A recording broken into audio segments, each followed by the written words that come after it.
Je m'appelle Martin Gauthier, je suis directeur en technologie de l'information et ma conjointe vit avec un trouble de santé mentale.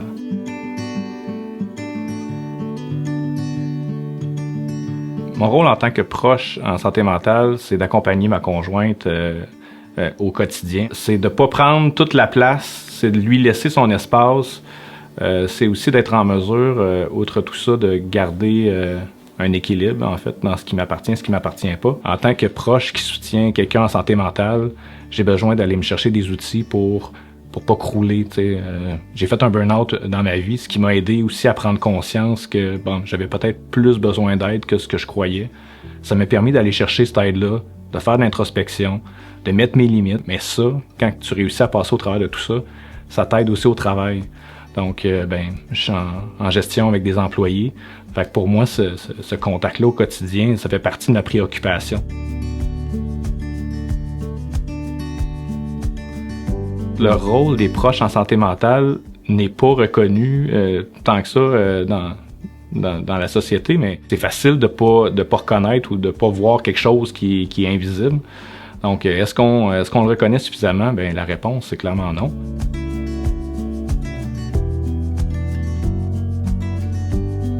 L'aspect qui peut être plus difficile au quotidien, au travail, vient du fait que les gens savent pas de quoi on parle quand on parle de proches qui soutient quelqu'un de santé mentale.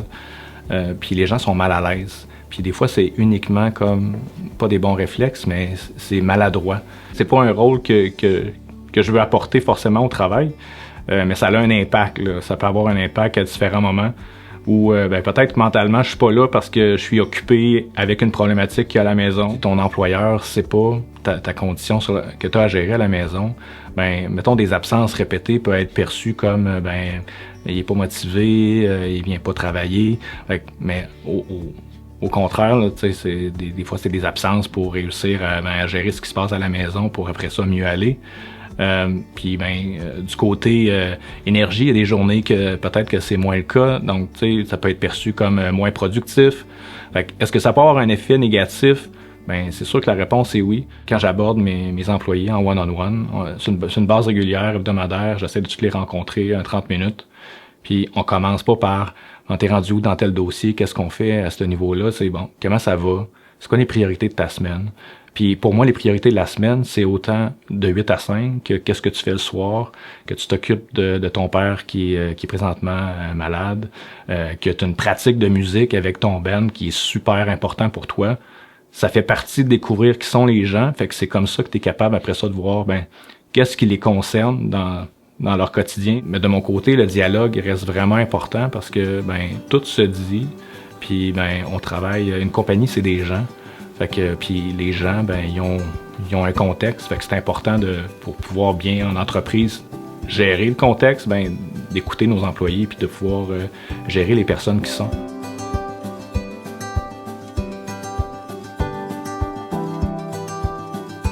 Ça peut être difficile pour les entreprises de mettre en place des programmes de soutien, mais aujourd'hui, il y a une multitude de ressources, entre autres, chez mon employeur actuel où on a souscrit, c'est une compagnie qui offre des services de télémédecine, de conférences aussi, des gens en ligne où on peut souscrire puis directement s'inscrire pour aller voir la conférence. Que tu sois une petite entreprise avec peu de moyens ou une grande entreprise avec beaucoup de moyens, c'est des choses qui peuvent justement être offertes plus facilement que dans une méthode traditionnelle où on a des gens sur place qui doivent se former puis accompagner les gens là.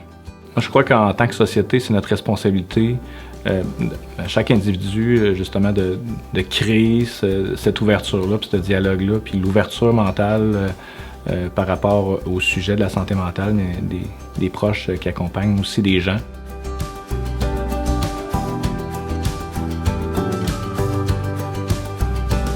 Je dois dire que j'ai la chance aujourd'hui à mon travail d'avoir cette sécurité-là psychologique autour de moi qui me permet d'en parler. Aujourd'hui, ça fait 20 ans que je suis là, je suis encore là justement parce que règne cette sécurité-là, cet esprit familial-là où on peut tout se dire. Mon message aux entreprises, c'est d'être à l'écoute de leurs employés, et d'être à l'affût des outils autant technologiques que communautaires disponibles dans leur région pour les supporter. Aux proches qui soutiennent des gens en santé mentale, soyez fiers du travail que vous accomplissez, parce que c'est un travail de supporter les gens, puis laissez pas les autres en fait autour de vous minimiser l'impact que vous pouvez avoir au quotidien.